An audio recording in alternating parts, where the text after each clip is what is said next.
Class 5 की English की workbook है और आज हम लोग करेंगे lesson 2 the smell of bread and the sound of money. ठीक है, फर्स्ट है arrange the given words in alphabetical order ABCD and write them in the given space. देखिए बॉक्स में कुछ वर्ड्स दिए गए हैं, इस वर्ड्स को हमें यहाँ लिखना है, इस तरह अल्फ़ाबेटिकल ऑर्डर में लिखना है। जैसे पहले A वाला शब्द आए, फिर B वाला आए, फिर C वाला आए, फिर D वाला आए, जैसे हम ABCD पढ़ते हैं उसी तरह से। तो देखिए एक नंबर में हम पहले लिख लेंगे चैलेंज, क्योंकि ये C से स्टार्ट हो रहा है। सेकंड में हम लिखेंगे डेंजरस, क्योंकि C के बाद D आता है। थर्ड में लिखेंगे इनॉर्मस, क्योंकि D के बाद E आता है। उसके बाद फोर्थ में लिखेंगे इम्पॉसिबल, क्योंकि E के बाद I आएगा, S और U नहीं आएगा। ठीक है, फिफ्थ में लिखेंगे स्टंट और सिक्स में लिखेंगे यूनिवर्स। ठीक है, जैसे हमारे डिक्शनरी में होता है उसी तरह हमें यहाँ लिखना था। अब देखिए फिर सेकंड नंबर, सेकंड में है arrange the words in alphabetical order ABCD। उसके बाद find out there meaning from dictionary and write them in the given space. जिस तरह हम ऊपर लिखे हैं उसी तरह यहाँ लिखेंगे। पहले हम डिलीशियस, डिलीशियस के बाद लिखेंगे ईगरली, ईगरली का मतलब होता है उत्सुकता से। जजमेंट, ई के बाद जे, तो जजमेंट, जजमेंट का मतलब होता है फैसला या न्याय। जजमेंट के बाद लिखेंगे पनिशमेंट, पनिशमेंट का मतलब होता है सज़ा। लास्ट में लिखेंगे स्टिंगी, स्टिंगी का मतलब होता है कंजूस। अब देखिए थर्ड में match the words there with their similar meaning as shown below. तो फर्स्ट हो जाएगा स्टिंगी, स्टिंगी का मतलब होता है माइजर, कंजूस। डिलीशियस का मैच होगा टेस्टी से। कामली का होगा पेशेंटली से। ठीक है, साउंड का होगा वॉइस, प्राइस का कॉस्ट, डिलाइट का प्लेजर। नेक्स्ट है फोर्थ में which the WH word which their right option. ठीक है, WH वर्ड वो बोलते हैं जिसका हम क्वेश्चन करने के लिए यूज़ करते हैं, जैसे where, when, who, what, why. इसका यूज़ हम कब करेंगे वो हमें यहाँ मैच करना है। वेयर मतलब होता है कहाँ। ठीक है, कहाँ मतलब जगह की हम बात कर रहे हैं, तो वेयर का मैच हो जाएगा प्लेस से। वेन मतलब होता है कब, कब का जब भी हम क्वेश्चन करेंगे तो आंसर क्या होगा, टाइम से रिलेटेड होगा, तो वेन का मैच होगा टाइम। हु का मैच होगा पर्सन, हु मतलब होता है कौन। ठीक है, तो पर्सन। व्हाट का मतलब होता है किसी थिंग या एक्शन से। वाई का होता है क्यों, तो रीज़न से, कारण से। ठीक है, अब है फिफ्थ में give a few example of noun from your day to day life which can be counted and which can not be counted in a given space. यहाँ पे कुछ संज्ञा का नाम लिखना है। ठीक है, नाउन उसी को बोलते हैं। अब देखिए काउंटेड, जिसे हम गिन सकते हैं वो हम इधर लिखेंगे वो सारी संज्ञा को, और जिसे नहीं गिन सकते हैं उसे हमें इधर लिखना है। तो गिनने में जैसे लीफ है उसी तरह chair, table, pen, copy, book. ठीक है, वो सारी संज्ञा जिसे हम गिन नहीं सकते, जैसे वाटर हो गया पानी, sugar, salt, milk, sand, oil.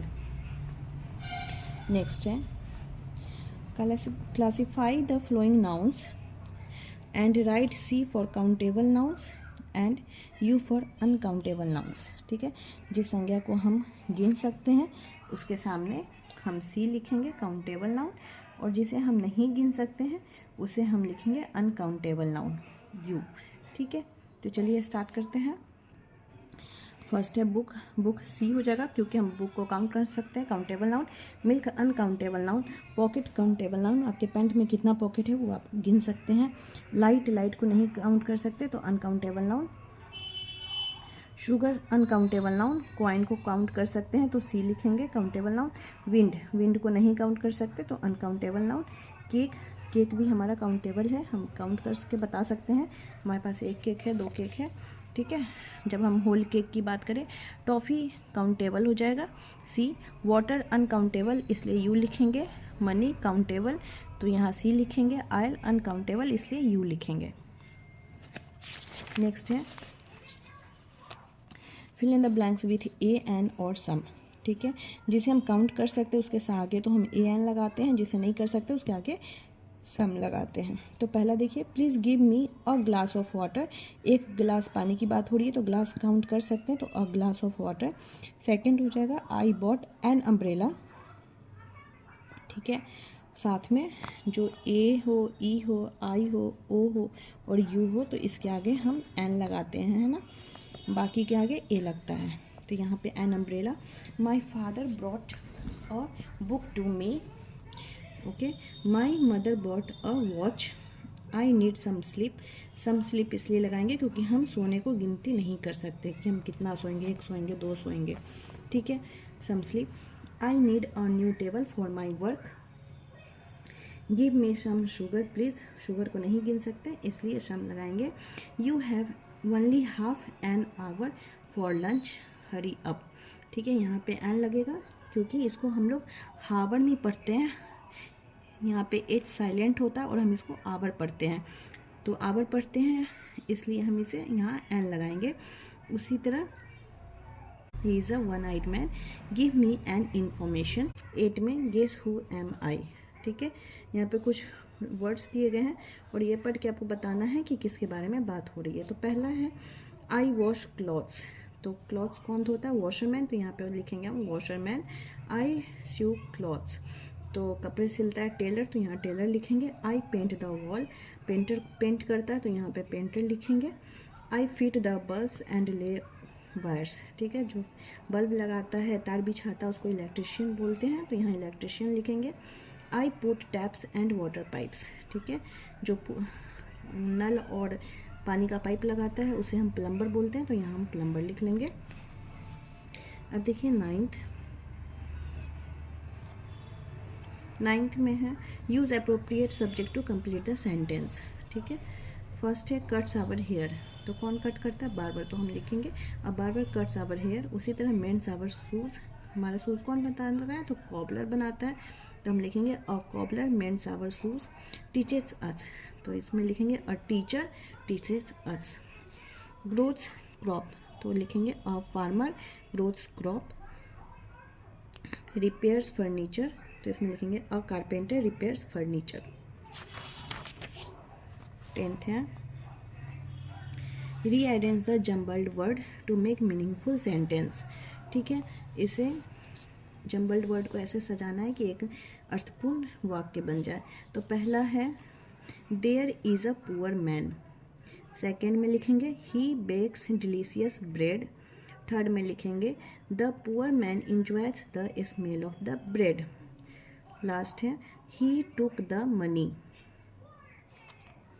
अब 11th देख लीजिए, rewrite the sentence replacing the bold words with their opposites from the box, ठीक है।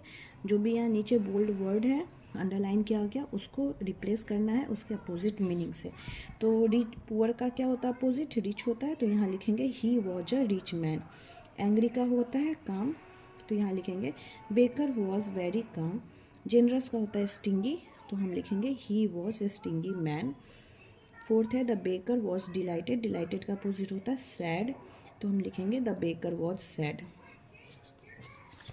नेक्स्ट है 12। अब देखिए rearrange the given steps of making nimbu pani and write them in the space given below. नीचे जो है स्टेप्स दिया गया है नींबू पानी बनाने का, ठीक है। यहाँ फोटो में देखिए, इस स्टेप्स को देखिए और नीचे में लिखना है। तो पहले नंबर पे हम लिखेंगे पहला लाइन, ठीक है। Cut the lemon into 2 Havells and squeeze out the juice of each half into the glass. नींबू को आधे से काटना है और नींबू को क्या करना है, ग्लास में निचोड़ना है, स्टेप 1। स्टेप 2 में देखिए पानी डाला जा रहा है, तो स्टेप 2 में हम लिखेंगे pour some water into the glass. Third में देखिए चीनी मिलाया जा रहा है, तो हम थर्ड में लिखेंगे add some sugar and salt. Fourth line में लिखेंगे stir it well with a spoon, ठीक है। इसी जैसा नंबरिंग किया है उसी तरह आप लिख लेंगे। इसी के साथ ये चैप्टर भी कंप्लीट हो गया।